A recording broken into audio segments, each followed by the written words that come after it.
strategies to get more leads and inquiries, how we can launch an online store easily and scale revenues with SEO and paid ads, test and validate business ideas with little to no cost.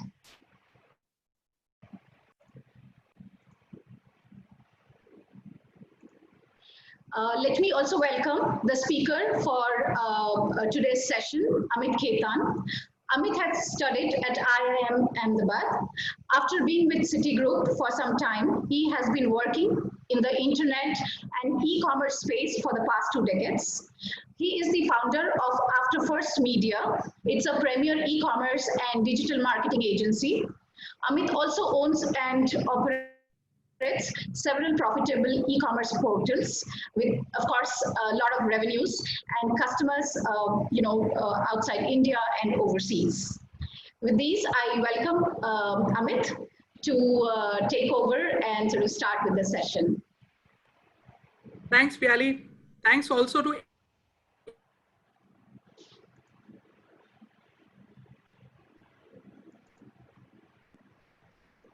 everybody who's taken time out to join today. So please let me thank my screen.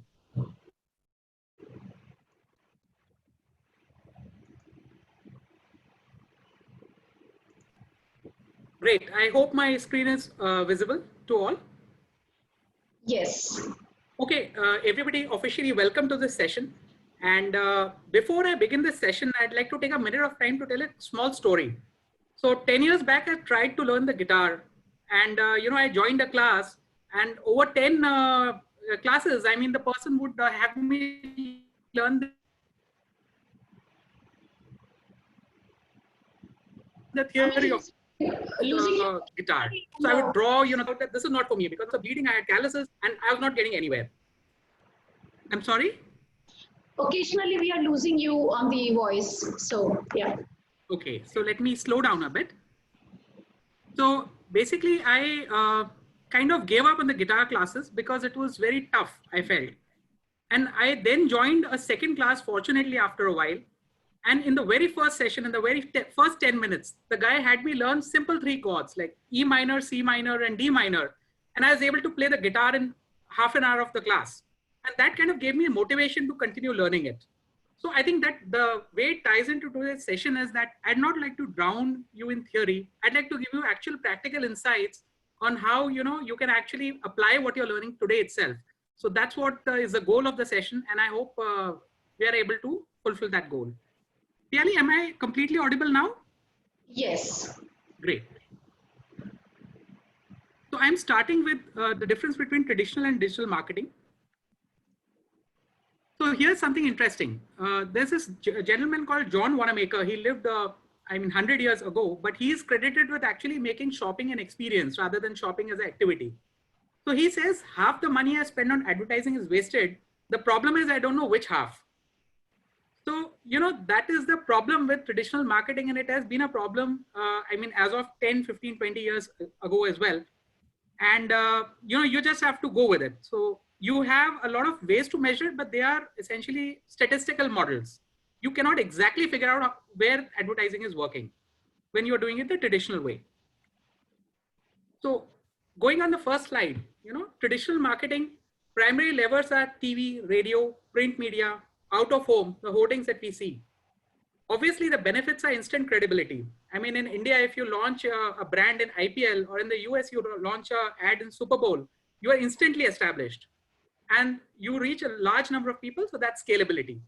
Permanence is also something interesting, because if you look at the Amul ads, or you look at any of the ads we used to see 20 years back, Liril, or any of those kind of ads that we've seen, so they've become a part of our heritage. And that is something traditional media marketing is extremely good at. The problems are that, it works on a one-way model.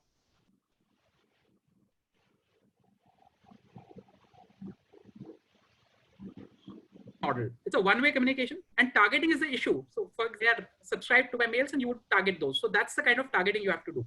And once you've released the ad or the marketing, it's tough to make changes on the fly. A lot of high fixed cost and variable cost. And the biggest problem is that it's very, very tough to measure return on investment, cost per action, or cost per lead. Moving on to digital marketing. I think we are all familiar with what digital marketing is, but just to run through, social media, SEO, website, pay-per-click ads, email campaigns, and content marketing. These are the primary levers, and obviously we have a lot of evolving techniques as well. The benefits are that messaging is interactive, that if you're reaching a customer, he's able to communicate back to you and you can adjust the messaging. Hyper personalization targeting option is very interesting. Let's say if I want to target people on SG highway who are using iPhone X and who keep traveling abroad frequently, I can actually go in and do that. And these are all observed behaviors. They cannot be manipulated, because when you're using your iPhone X, Facebook knows about it. Or when you're traveling abroad, Facebook knows about it. And you can actually use these variables and actually market to those people. Changes in A/B tests can be done very quickly with real-time measurement. Budgets can be adjusted dynamically. So today, let's say you're launching 3 or 4 campaigns. You can actually set it up in a manner that if some campaigns are doing well, their budgets will automatically go up, or their bidding will automatically go up without human intervention.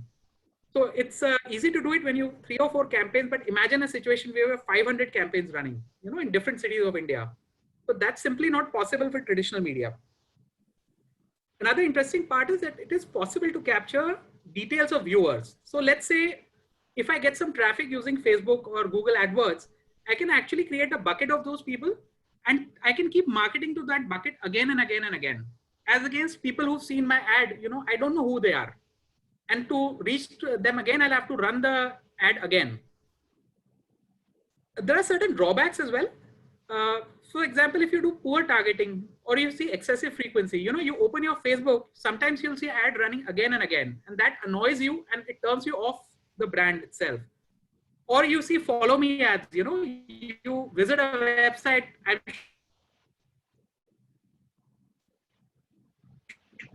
sure everybody experience this and the same, that's very bad for the brand actually. Second problem is that digital marketing is as much an art as a science.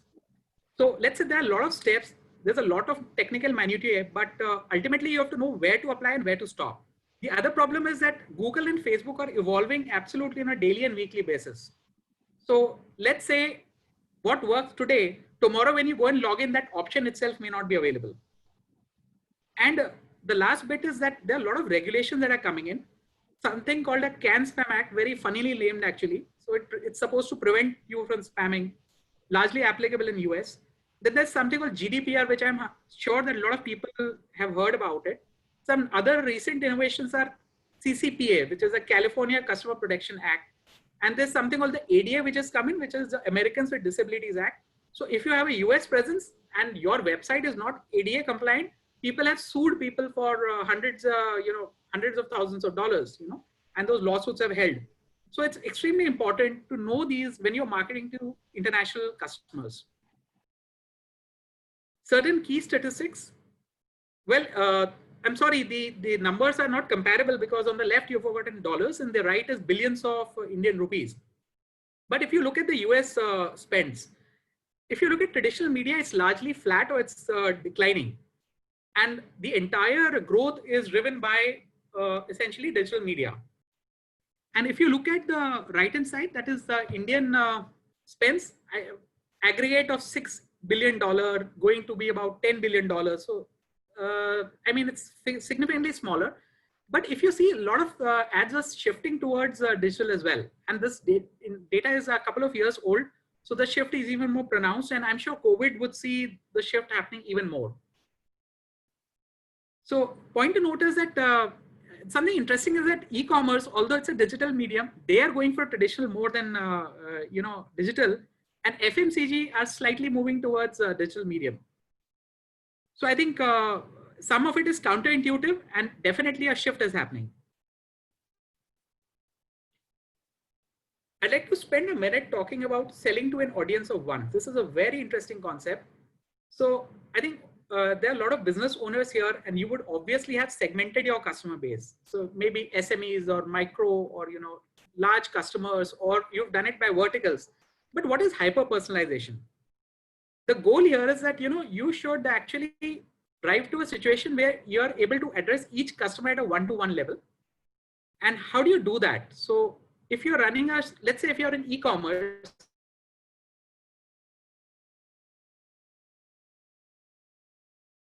So you run something called Magento or Shopify enterprises can do now. Those tools can very easily help you identify customers on a one-to-one basis by looking at the individual actions. And I'll give you an example. Piali, is the audio fine now or it's cutting intermittently? No, it is cutting actually. Okay, let me try. Hang on.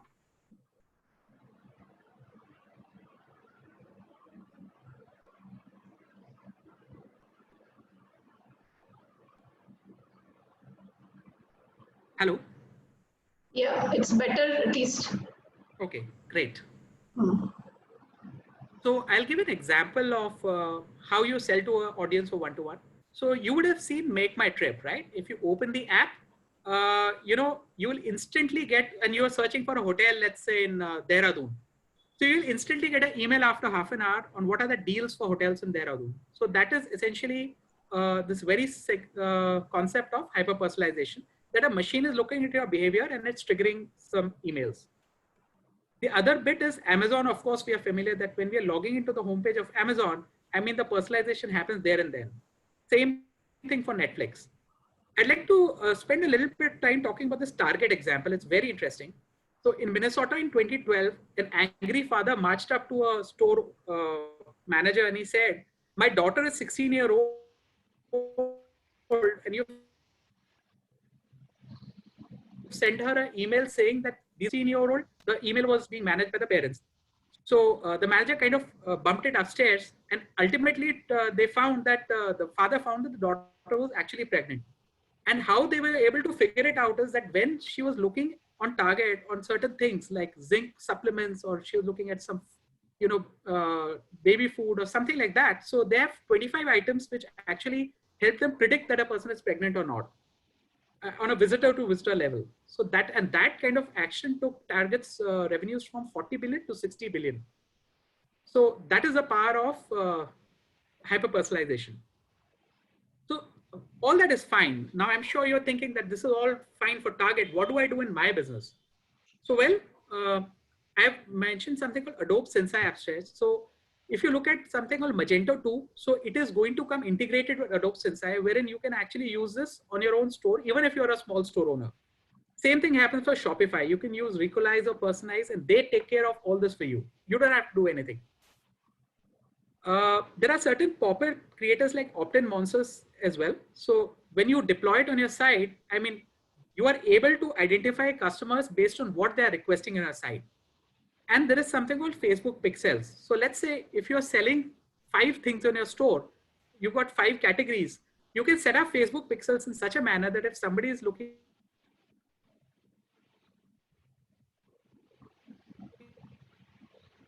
at item A in a category A, they'll to you, but they'll allow you it and you can mark it to these buckets individually. And obviously you have something called, yes, Piali. Yeah, I mean, sorry for interrupting. I'm just thinking that there's a suggestion somebody has mentioned that probably if you stop your video, it might be a little better in terms of the sound quality. That's it. Yeah, let me just try this. Okay, thanks.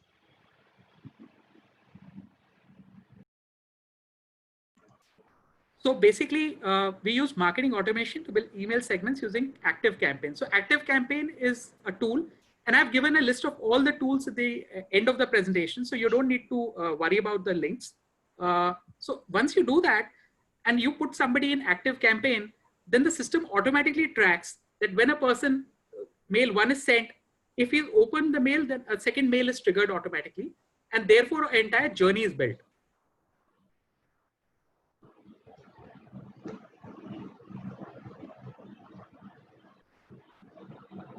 Piali, is the audio stable now? Probably not. It's just like a few seconds we miss you after, maybe a minute or so. Okay, so let me try and speak a little slowly. So, yeah, that might be helpful as well. Great. So I'm moving out to pay-per-click advertising. So pay-per-click, I think most of you are familiar that there's something called Google Ads. But what is not clear is that apart from Google Ads, it also allows you to do in multiple ways. That there's a search ad, what you see on Google. There's a display ad. That the ads that you see on various websites that you visit, the square banner ads, depending on which website you visited, that is display ads. And YouTube advertising can also be done using simple Google ads. Then apart from this, you've got Bing ads as well. So Bing is a search engine owned by Microsoft. You've got Facebook and Instagram ads, obviously. And you also have LinkedIn ads. So LinkedIn ads are extremely useful when you've got a B2B kind of scenario and your ticket size is large. Then this is extremely useful.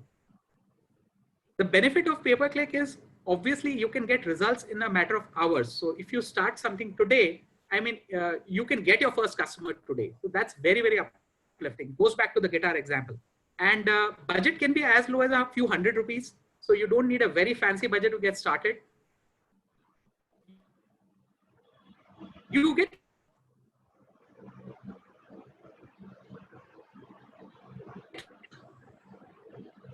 free brand visibility and recognition. So the benefit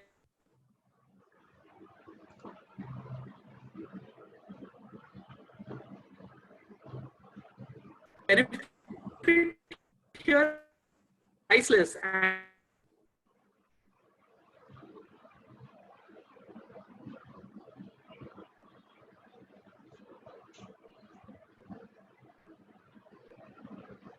And you're not paying for ads for mobile first, you know, see ones. And you would always think that by the data for refining SEO, and we'll get to it later.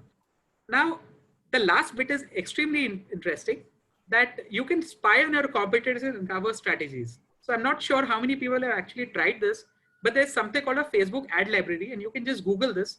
If you go and input any company there, you'll be able to see in real time what ads they're running. So imagine you're a Zomato, you can track what Swiggy is running every day and vice versa. And you can take creative inspiration in quotes and actually refine your ads. People are pretty, annoyed by this, but then the point is,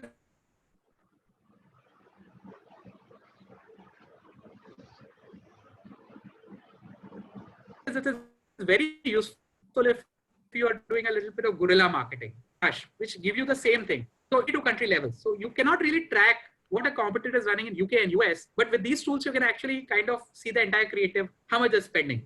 And on the experience that we've seen, they're reasonably accurate. They're 80-90% accurate. So they're very, very good. They'll give you a lot of unfair advantage. Social media marketing. This is very interesting. I think the key message here is that people want to be entertained and not marketed to. So imagine you're attending a party, and today in that party, somebody walks up to you and says, you know, hey, I owe this company which sells cosmetics, and why don't you sit with me and see the brochure of the products I have? And you'll be annoyed, right?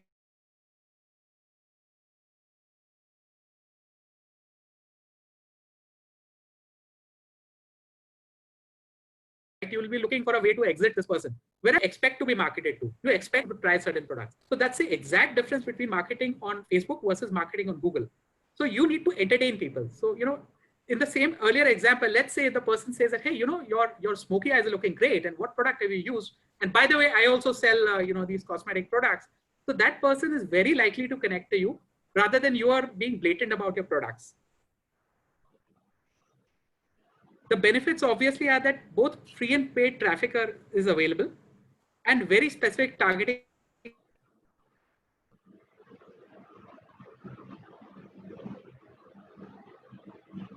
As we mentioned earlier, is possible. You can make that rather than trying to blatantly sell products, and creativity and virality can be game changing. I'll give you two amazing examples.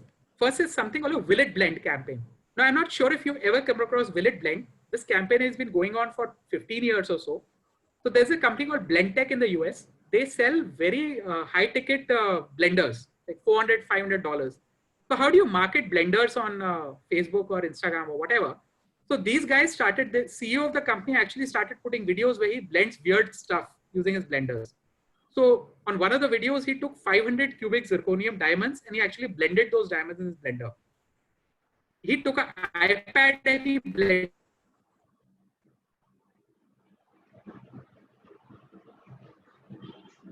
an iPad. He took whatever iPhone and he actually blends it.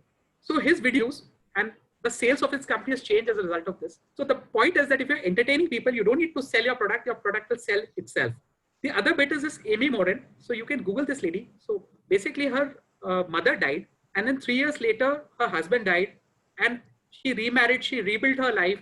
And 4 years after that, her father-in-law died.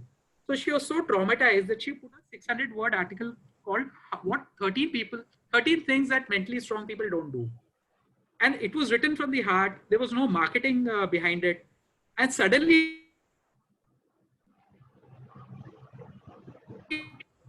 it got picked up by all the news channels and it became the #1 viral article on Forbes. TEDx invited her for a talk.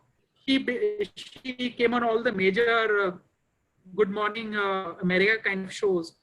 And there was a book and she became a multi-millionaire in a matter of months. So the point being that if you're writing something with authenticity at your company, or if you're doing something to genuinely entertain people, it will definitely result in sales. I'm moving on to email and drip campaigns. So I think email is the #1 channel, according to me, in terms of ROI, even today. And as a common saying goes, the money is in the list.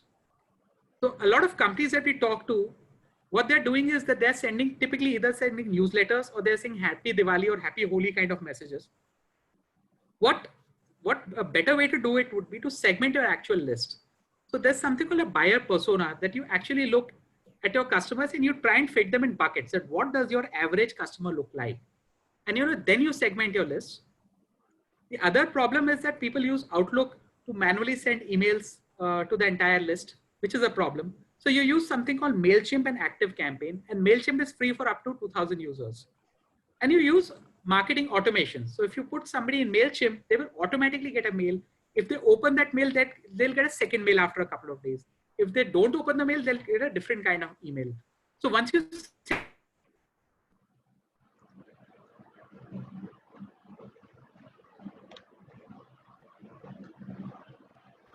set it up, the whole thing works as a marketing automation and customers feel salesy language and making it personal work.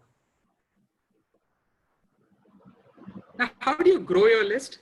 And list is important because today you may have, let's say, 1 lakh subscribers on Facebook. Tomorrow, Mark Zuckerberg might decide that, your organic reach, there are too many Facebook pages and, your organic reach is too high. Instead of 15%, it becomes 5%, then you'll automatically lose 1/3 of your social media traffic. But if you have an email list with you, you can permanently send mails and generate business from that. So you offer something called a lead magnet, and I'll cover it in a subsequent slide. And you drive traffic to your own websites,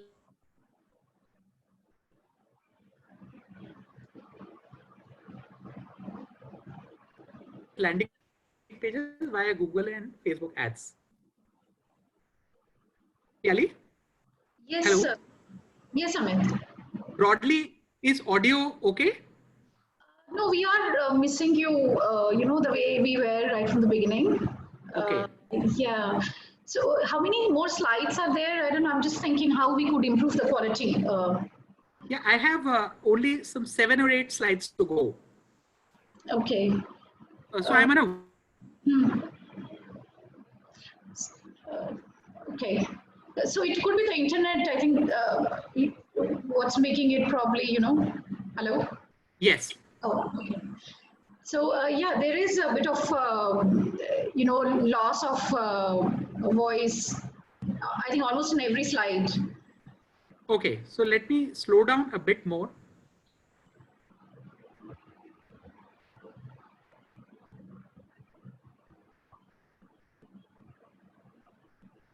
So hopefully the loss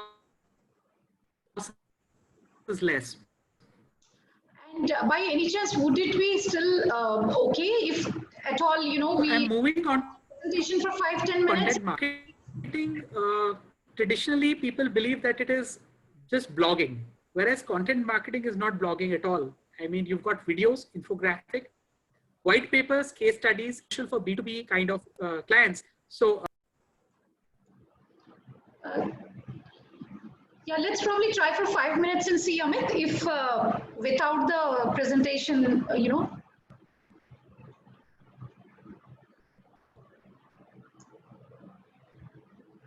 I think he's probably logging in again, I guess.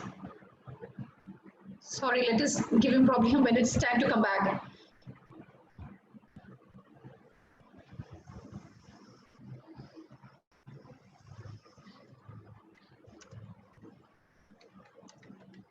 Let me do one thing. Piali, I'll mail you the slide right away and perhaps you can mail it to everybody. We'll take a 2-minute break so everybody has access to the slides. Yes, so let's maybe, we continue with your talk and presentation. Definitely I'll organize to send it and sharing it with everyone. Yeah, just a minute, please. Sure.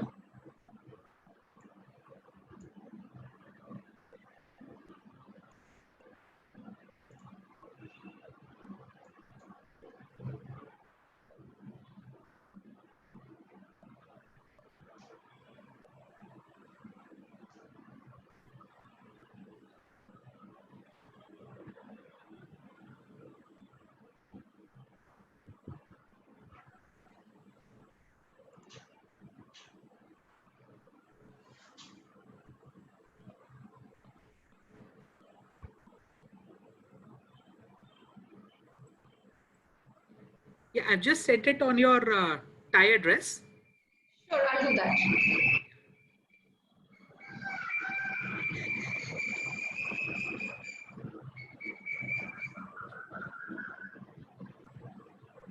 Sure, Amit, I'll take care of the presentation to sharing with everyone. You can continue with your talk. Yes. So Piali, should we give it a minute for everybody to actually open it up? I can just hold on for 30 seconds. Okay, so if you want to sort of, continue with the theme that you were going on, and in another next probably 2 minutes, I will be able to send it to everybody. Fair enough. So I'm moving on to content marketing. So content marketing is basically the common perception is that it is essentially blogging, and this was true. I mean, 10 years back.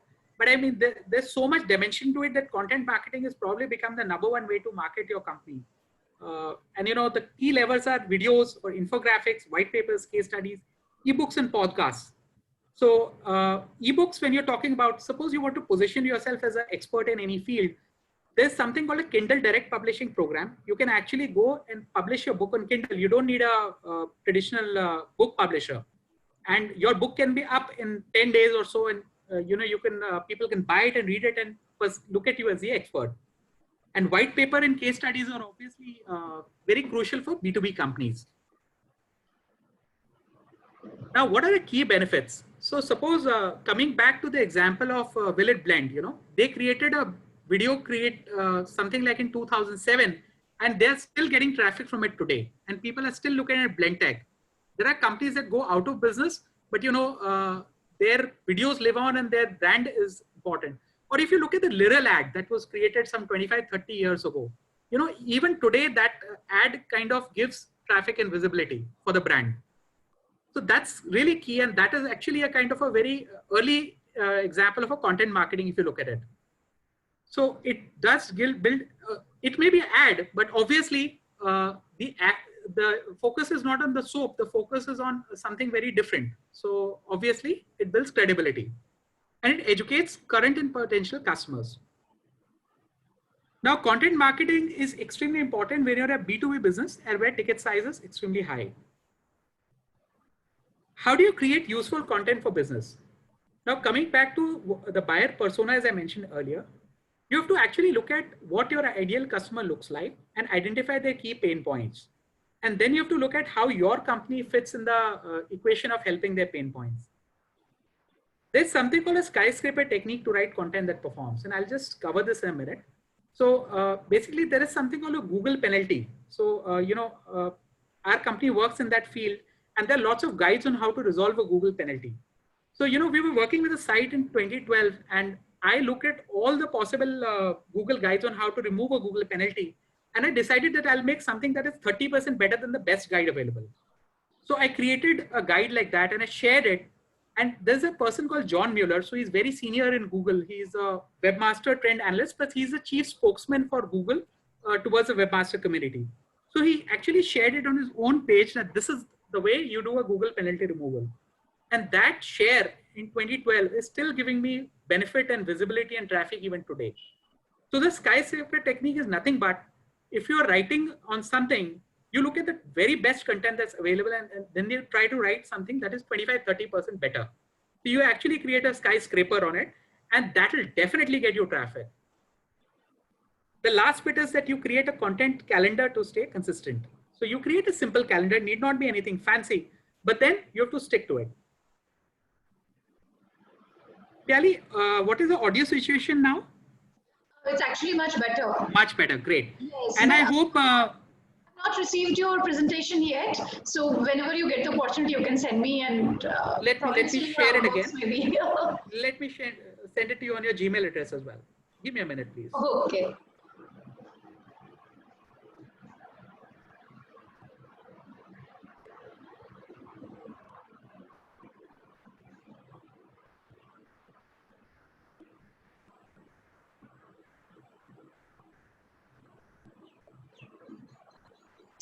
Yeah, got it, Amit. Great. Okay. So if you can share the PDF. I will do that. I'll do that. Great. And I think there's a little bit of feedback that the audio is a little better. Yes, that's what I feel.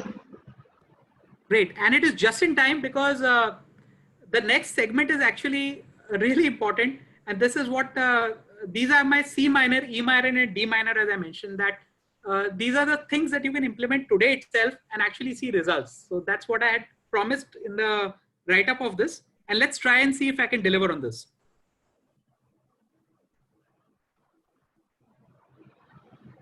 Okay, number one is run a Google ad for your own brand name. And for those who think that this is such an obvious thing, let me share an example. If you can see the slide by now, there's a company called Full Story, and their product allows any website to dramatically improve itself. They charge something like $900 a month for their software, and we've used them intermittently. It's very expensive actually. So if you search for Full Story, their competitor VWO.com is actually running an ad saying comparing Full Story, try our site, and Full Story has no ad going.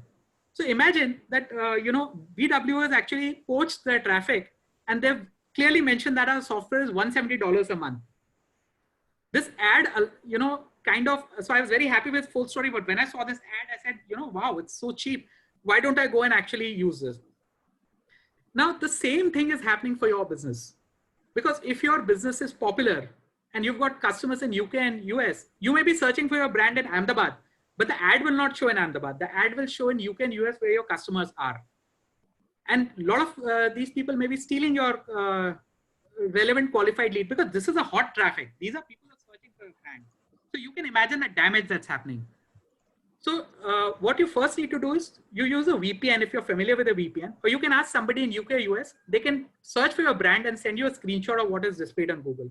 And as you see something like on the right, it's a problem. So what you need to do is you need to go to google.com/ads. You have to sign up and you have to create an ad using your own company name. Now there's a very guided process. If you can create a Facebook account, you can do this. You cannot create complex ads, but you can at least create an ad with your own company name. And that will help today itself. The only thing you need to do is to keep the daily budget small. You use a few ₹100 and use a prepaid option. Otherwise, you'll come back to me and say, hey, Amit, you know what? I put my credit card in and I ran an ad and suddenly my card got hit for ₹50,000. Because when you're running it as a novice, then obviously there are possibilities you may make mistakes and waste money. But if you're using the prepaid option and a small budget, you can actually test this. So this will help. If you're not doing this, you should do this today. Second, there's a 10-minute SEO, which will drive big results. So now I'm sure there are a lot of business owners on this call, and you may have in-house digital marketing teams, or your agency may be running your SEO, but you need to check whether they're doing a decent job or not. So what you can do is that create a list of URLs of your key competitors, top 5 or 10. Open their websites in separate tabs in a browser. When you put your mouse over that tab title, you will see a title. It will come as a small pop-up. Jot it down in Excel and do the same thing for your own website. Now you will see a commonality in all these titles because there's something called a keyword research and people have already done the hard work and they've put their keyword in the title. So you are standing on the shoulder of all these people. You're not doing the hard work that they've already done. And you have to create a title which is somewhat similar to these titles, but customized for your own company name. So ABC Enterprises, pigment manufactured in India. Then you can ask your IT person or web designer that, please go ahead and update my title on my homepage. And you can do this for your key category pages as well. So if you do just this, it'll take you only 15 minutes. You've taken the first step towards better SEO and your traffic will definitely increase. You will definitely get more leads. The third way to do this is to collate email addresses from all sources in one place. Now you can be a small company, you can be a 200 crore company. It is, unless you're very, very disciplined, definitely your customer emails would be scattered in different places. You know, some would be in Outlook, some would be in visiting cards, some would be mail lists. So the very first order of business is to depute somebody and actually collate all email IDs in one shot, you know, and the lockdown and these kind of days are a perfect time to do this. So you can do it from past orders. You would have attended trade shows, so all the visiting cards, you know, and if somebody is giving you a visiting card, he's giving you permission to mail them. You've got website inquiries, you've got event registration. So make sure you take permission to send email to contacts. So in India, CAN-SPAM Act, there's a gray line whether that applies or not. But if you're unsure that 10% of these emails, can I mail them or not? You can use something called a double opt-in. You send an email to them, they click that yes, it is okay for you to continue mailing me. Then collate all the additional fields and all logical points. And instead of Outlook, sign up for MailChimp, MailChimp.com. It's free for list sizes up to 2,000. And ActiveCampaign is a slightly more advanced version. They don't have a free version, but I would suggest starting with MailChimp if you don't have this in your company. So that's fine for the addresses that you already have. Then you visit optinmonster.com, sign up for the trial, put it on your site, and it'll actually capture, you know, 70% of a website's visitors come and go, and you're not able to get any benefit. But, you know, with Opt-in Monster, they will make sure that they will try and capture each and every one of these people, and your email list will start growing very fast. So these are the three things. If you do this, I guarantee that you will definitely see results, and you don't need any fancy expert. You don't need a lot of time to do this, and you can do this starting today. Now I'm moving on to choosing e-commerce software. This is more for the B2C people on the call, wherein they already have an e-commerce software, they're not happy with it, or they want to get something going in e-commerce. In the pandemic, a lot of people have ordered for the first time, a lot of bakeries, a lot of people have actually created rudimentary solutions. So now's the time to actually start planning for a perfect software. So two main options are, one is you've got a self-hosted kind of thing that you pay, you pay something for a Magento, CS-Cart or WooCommerce, you pay an IT company, they'll create a site for you. You're hosting it yourself and you're paying a monthly hosting fee and the security is your headache. The second part is something called SaaS, software as a service, that you're paying a recurring fee. The three big names are Shopify and BigCommerce are very well known. I suggest an Indian product called Shopachino. So they're customized to Indian sensibilities. They are significantly cheaper and they're very good. I've used them personally and you get a lot of good conversion rate using Shopachino as well. So I definitely suggest you check it out. The problem with SaaS, not necessarily for everybody, is that additional apps can be added for extra monthly payments. That's good and bad, because I use an app for custom options.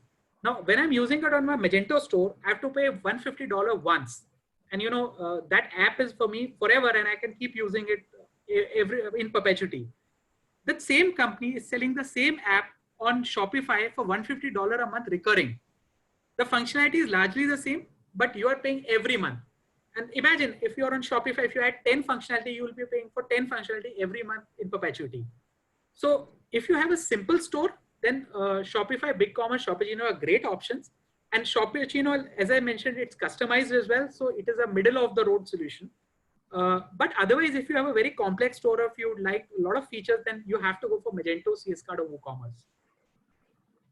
I think for 90% people, if you're starting out, you should start with SaaS. Because obviously, you don't know your exact requirements. You should run a store and then figure out what you want to do. And power users, obviously, Magento is very good. They've been acquired by Adobe recently. The basic software is free, but free is like a very misleading word because you have to pay up to $10,000 for actually getting a proper Magento store done. And we, in Afterfirst, we are trying to work on a middle of the road solution that we would like to give you 80% of the features for 20% of the cost. So that's what we're working on. But I think SaaS is a good way to begin this. Okay, this slide is very crucial.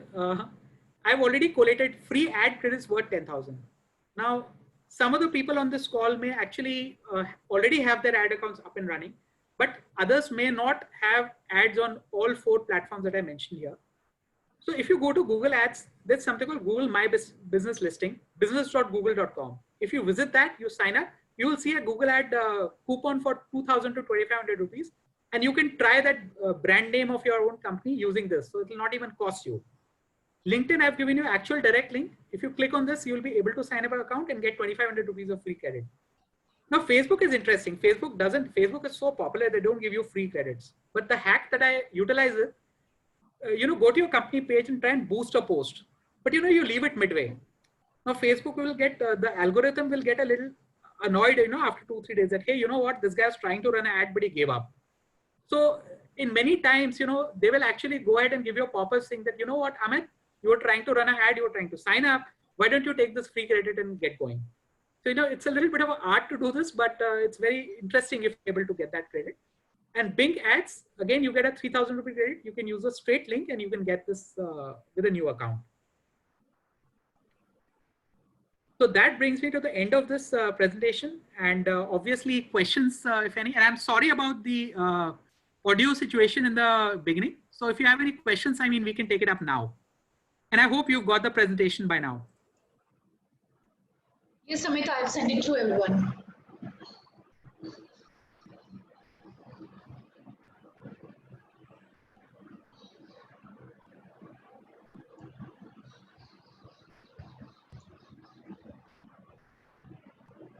Guys, if you can use the chat feature, I think you can start the questions. Okay.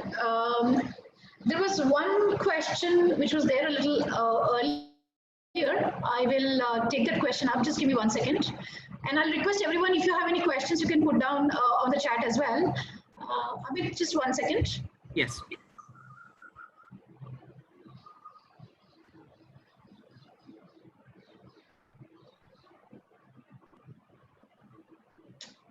Right.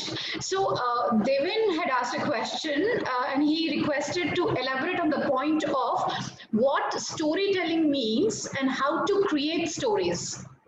Fantastic. So that's a very relevant and a good question. So storytelling essentially is the flavor of the decade, I would say. And that is what is upcoming in marketing. That there's a book by Seth Godin called All Marketers Are Storytellers. So again, going back to the Blendtec example, please go to YouTube and actually search this at Will It Blend. So what you're doing essentially is that instead of pitching your product, you are essentially creating an entire story about the brand or the founder. If you look at Tesla, Elon Musk is continuously in the news, and it could be for weird things like what kind of name he's given. And it's a brilliant thing that he's doing. So essentially, Tesla is tied inextricably to, Elon Musk. So, people believe in Tesla because people believe in Elon Musk. And that is the kind of story which you create around your own founder or around your own company.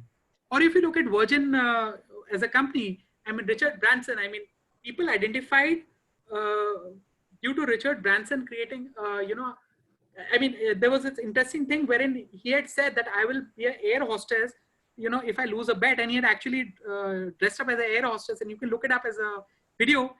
So, when you're doing something like this, you are creating stories that people believe in. Or if you look at the Amy Law example that I had shared earlier, I think the audio may have cut at that point of time, but I'll revisit that example.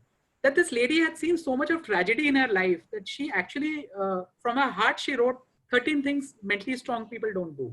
Now imagine that is a story. And when you look at that story, you identify with the message. So when you're doing that, people will buy whatever book you're selling. They will pay to hear you. And, you can be in a show and people will come up and actually listen to you. So that is where storytelling comes in. So I hope that has been a sufficient example. And I would suggest go and look at Will It Blend. If nothing, it'll give you amazing entertainment and make you want to buy that blender sitting in India. Right. Thank you, Amit. Let me go to the next question. We can come back if there are any further questions to it. Advait is asking, what is a drip campaign? Yes, great. So drip campaign, again, is an interesting thing.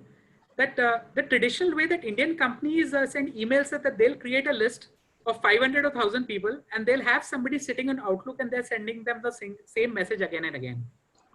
The problem is that if you look at the good morning messages that you get, what is your reaction when you see the good morning messages? You're internally saying, "Oh no, another good morning message. I wonder how I can, get rid of this without offending this person." Trust me, when you're sending those newsletters of your company, your customers are feeling the same way. That another newsletter from this company, I can't really handle this. A drip campaign is a far more targeted way to do this. That what you're doing is that you're signing up a person in a list based on his interest. So suppose somebody is coming to your website and he's interested in a certain product. So you put him in a list related to that product. Once he's in that list, the software automatically, Active Campaign as I mentioned, they will automatically send a mail to that person. Now, Active Campaign will also track whether Piali has opened that mail or not. Now, if Piali opens that mail, it'll actually flag internally. It's called lead scoring. So it'll flag that Piali's email ID that Piali opened this mail. That means she is interested in it. And I'll give an example to make it more clear. I wanted to cover it in my presentation. Let's say if your client tells you to sell a 4 crore property. Now in India, traditionally, this is done in a following manner. Either you are making a video of the property and you are showing it to everybody on YouTube, or you are creating an ad of that property and you're saying that, buy this, and you're flashing it on all possible channels. Now, here's a better way to do this.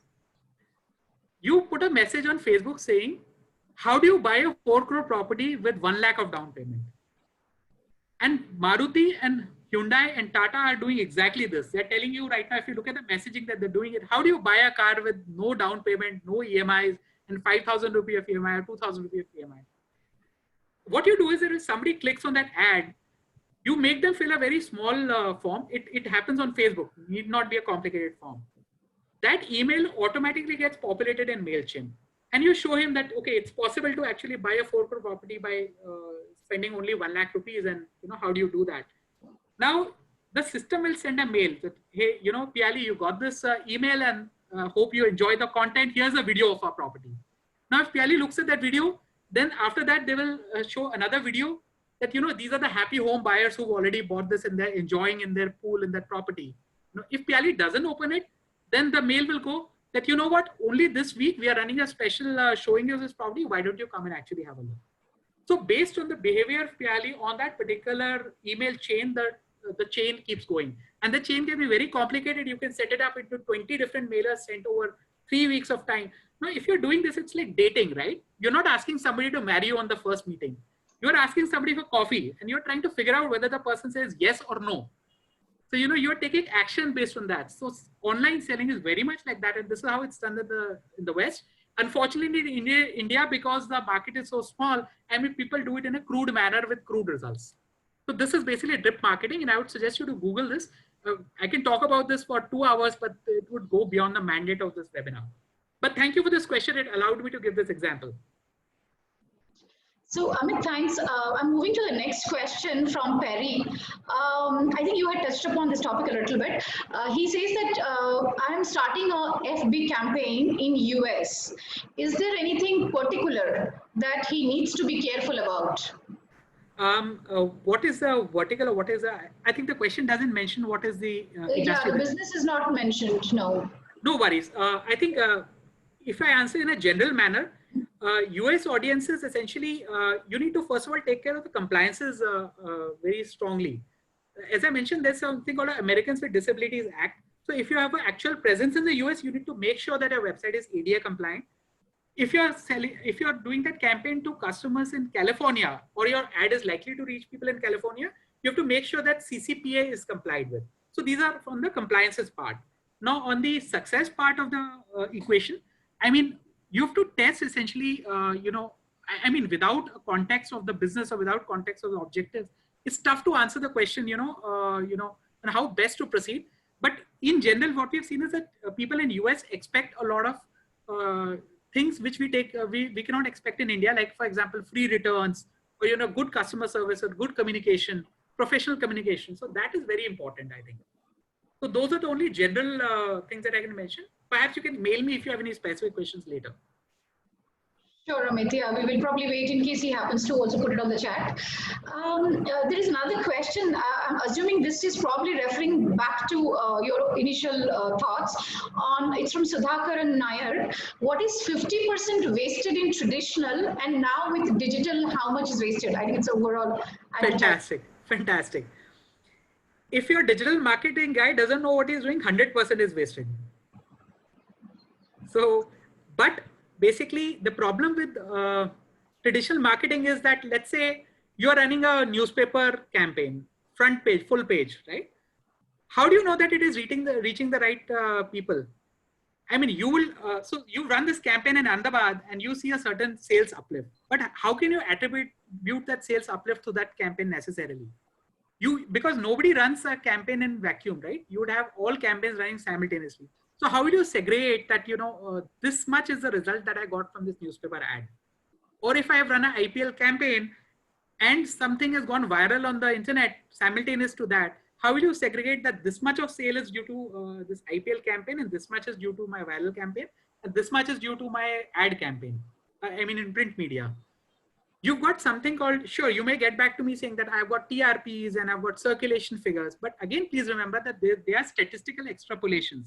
You cannot figure out if you've got a magazine saying I've got a circulation of 1 lakh in US, you cannot figure out that 1 lakh people will actually see that, All you know that in an Indian magazine, all you know, your ad may end up on on the back of a samosa for all you know, right?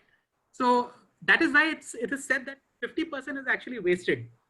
And you can just try and reduce that wastage. Now on the digital marketing side of the equation, suppose your goal is to spend 1 crore rupees. You can actually run a small campaign for 1 lakh. Google Analytics actually allows you to measure results. So you can specifically measure that this much of ad spend got me this much of sale. You can even see the order number against those sales. So once you see this for a 1 lakh campaign, you gradually open it up and you scale it up to 1 crore. And you can say with reasonable confidence that by spending 1 lakh, I got 5 lakh. So I'm happy if I get 3 crores by spending 1 crores. And you can do it in a staggered manner. But once you've released the ad, that's it. I mean, you've lost control of the equation. Right. Thanks, Amit. Okay, so I've got another question here, Amit. Again, the business is not mentioned. It's from Amit Bhatnagar. He's asking, what do you think is best for a startup? I guess maybe in general. What do you think is best for startup? Hiring a digital marketing company or having your own employee? We are not tech savvy, so challenge is how to monitor work of of both these things. This is such an incredible question because I think the CFO of Redbus, we were all discussing on LinkedIn on this very topic, I mean, a couple of days back. And this is a major challenge that what do you do? And there are two concerns here. One concern that Amit has mentioned that we cannot monitor the work. The other concern is that what about knowledge, right? When you are outsourcing it, that the knowledge doesn't belong to you. And when you are creating an internal team, the knowledge is actually built inside your company. The problem is that when you're starting out and you don't know what to do, let's say if I'm a company and I'm running campaigns for 50 companies or 100 companies, I know the best practices in all these 50 companies. And I know what is working today versus what is working 10 days back versus what was working last year. Now, if you are hiring somebody, you may actually be lucky enough to get a person who knows everything, but his knowledge may be outdated, right? He's working in a company 1 month later, what he knows is no longer working. So I would strongly say, and it is not because I am running a digital marketing agency. It is always better to go external when you are just starting out, and you have to hold the person accountable to results. When you are doing internally, then the problem is that you cannot hold accountable to results. A. B, let's say if you need to scale up or scale down, what do you do? Like suppose when Corona hit, I mean, a lot of people reduced their spends. But those who had an actual team, you cannot downscale a team suddenly or you upscale a team suddenly. But when you have an external agency, you can do that. If business is booming, you can ask them to put in 5 resources and actually scale your campaign up. So I would honestly say that not because of my own interest, but I would say that go for an external entity initially, learn from them, see what communication happens, and then you are in a better position to hire so as a long-term goal, if you want to hire somebody, it is not a bad idea at all. But you should do it after getting some experience with somebody else. Right. Thank you, Amit. I'm sure it must have been helpful, your thoughts. The next question we have from Vinod Gupta.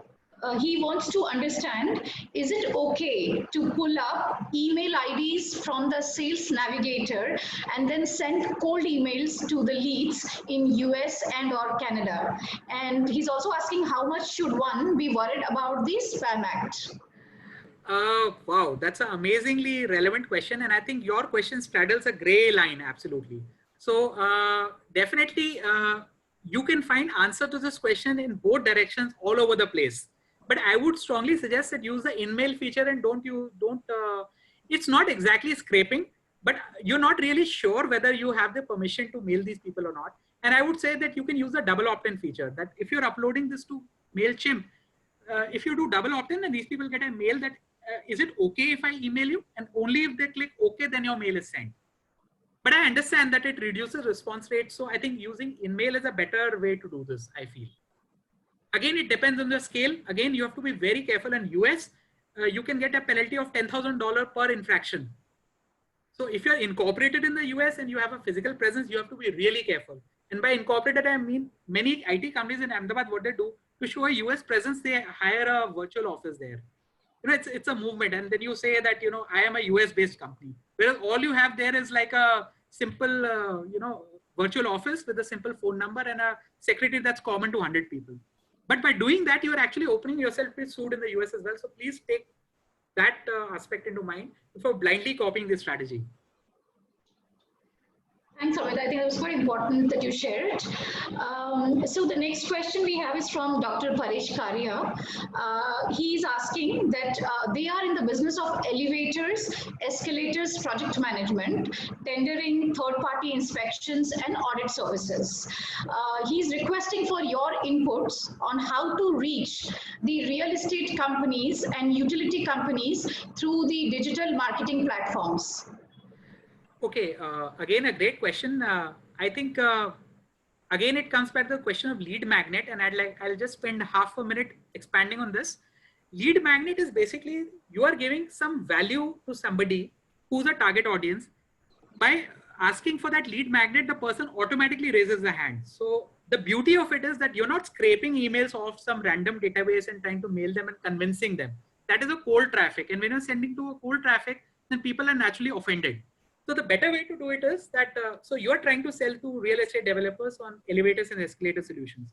So what you should be doing is that, and I think some of it would also be homeowners, because in Delhi, there are a lot of homeowners that want elevators in wells inside their own home. So what you can do is at top, you can create a lead magnet, or you can create a white paper. And when you are using, let's say, elevator or an escalator in your building, then what are the things to take care of? How do you evaluate quality? And how do you make sure it keeps running seamlessly for decades? When you create that white paper, you should market that white paper very aggressively on Facebook and Google. And you can, don't try and sell your own company products directly. When people subscribe to that lead magnet, you will get their email IDs, and then you put them in an automation drip campaign, as I mentioned earlier, and nurture them over a period of time. And people will magically and automatically raise their hands in this journey. And you don't have to do a thing. And these are warm people. They say, come, please come and talk to me, sir. So that at that point, the probability of a sale or, even a call is enhanced dramatically. The second thing I would recommend is you can use LinkedIn. So LinkedIn as a, rather than scraping emails off Sales Navigator, you can actually, LinkedIn has a lot of features. So there you can actually market to real estate developers. And I would suggest to market the white paper. Right. Thank you, Amit. I'm quickly moving on to next question. There are around 3 or 4 more. Maybe we'll take 5-7 minutes since we are already at 5. Right. So the next question is from Nikita Lalwani. She's a social entrepreneur. Her question is for the product that she's building, they are rewarding people. So what happens is they can buy various products and services in the app I guess they've already built, and we run campaigns for various brands and do target marketing for these brands. So she's asking, which are the technologies to use for these apps? Actually, the question is a little unclear to me, but what I am able to understand is that, I would say that rather than taking it as a group, if you can ask her, my email is amit@afterfirst.com. If she can mail me specifics, I would like to answer it better rather than giving a general answer which is not useful to the group or to her Correct. use case. Sure, Amit, I can do that. I'll reach out to her and I'll, get the email ID to her. I'll do that. Thank you. The next one is from Gaurang Sharma. He's mentioning that they are in water treatment business and their major clients are farmers and village sarpanch. How can I use digital marketing platform for villagers? I think that's quite an interesting one here. Wow, interesting. So this is really a challenge that how do you reach out to people who are not in, so I think the key to cracking this puzzle is to be vernacular. I think a lot of us may be internally thinking that this is not possible. How do you reach out to people like this? But we have to remember that farmers are using apps these days to actually look at, weather patterns and pricing. So a very interesting, and it's an off the cuff solution that I just gave. I can refine it further, but why don't you try marketing in, so Google AdWords is a ability to market in-app advertisements. So if you can locate the apps that farmers like this are using, create a vernacular campaign. In Gujarat, you create it in Gujarati, in Maharashtra, you create it in Marathi, and you actually target this app, it can give you fantastic ROI. So these are the in-app tiles that you see. I think this is a real interesting way to do this. And if the original person manages to do this successfully, please reach out to me. I would love to hear about your experiences with this. Right. Okay, so thanks, Amit. The next question, just give me a second. Sorry, I kind of lost the questions there. So there was one from, sorry, just 1 second, Amit. Right, so now the next question we have is for a non-e-commerce business. Sorry, it's the question, it says it's from Kanish Bhatt. For a non-e-commerce business, is hyper-personalization of customers relevant? Oh, brilliant. That's first of all, kudos to the person who asked this question. Thank you so much. And the answer is that it is dramatically relevant. And I'll tell you why. Let's say you are selling industrial equipment, right? So you are selling pumps or you are selling something related to that, or there are 3 or 4 product lines.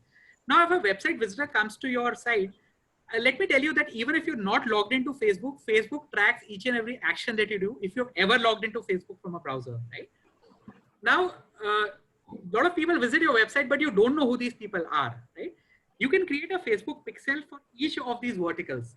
Now, what you've done is, so if somebody is visiting your pumps page, you can actually create a bucket within Facebook, wherein Facebook is not telling you which people visited, but they'll tell you how many people are there. They'll create a list and you can market to this list. So imagine you can do a pump related advertisement to the people who visit the pumps page on your site.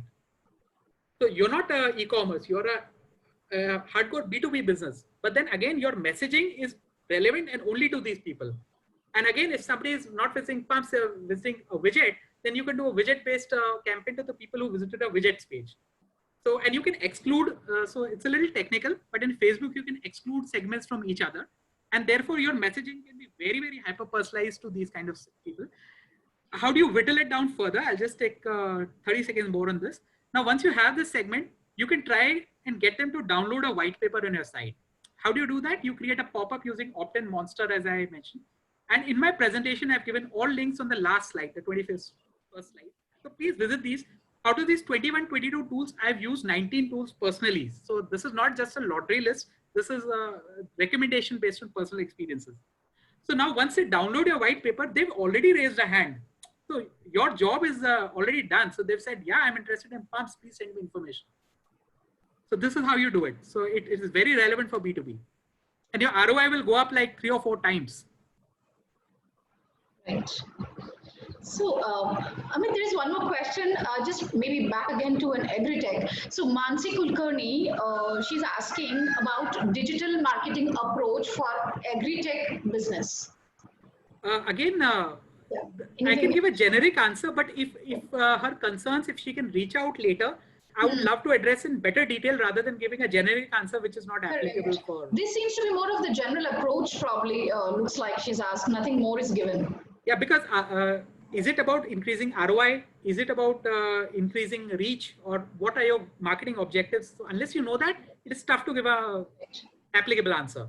Right. I've just made a note of it. Maybe I'll write to Mansi and ask her to probably, maybe email you if she has any specific question about Yes. her business, right? Yes. Probably just last one or two questions, Sure. Amit. It's from Ravi. Can you elaborate on that spam function in emails, Yahoo or Gmail?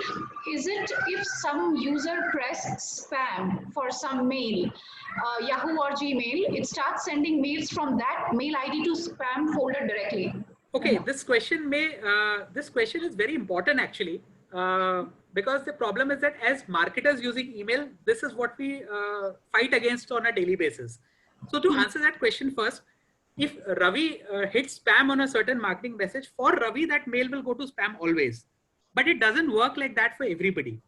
So Gmail uses something called a feedback loop, that if Ravi and 100 people did the same thing, then Gmail will sit up and say, boss, Amit Khaitan is a spammer.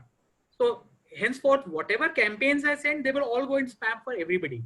So this is all a feedback loop. So definitely you have to take care. And this, when you're using MailChimp or ActiveCampaign or Campaign Monitor, when I send out a campaign, they give you statistics that these are the number of people who mark your message as spam. This doesn't work for Gmail, but it works for Yahoo and Hotmail. So let's say if 0.2% of your entire mailing list is marking your message as spam, then there's something very wrong with your messaging. Or it could go back to that Sales Navigator example that you've taken the emails from people who don't want to be reached, let's say. So you have to actually look at your list, or you have to look at your message and try and figure out.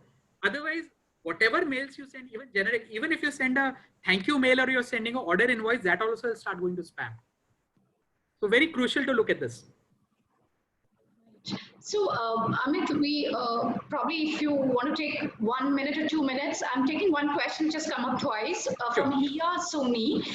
What she's asking is, how does, or probably, how is this newspaper advertisements thing matter now? I'm assuming she's probably talking about the current scenario when we're talking about digital and everything. How does the newspaper advertisement matter?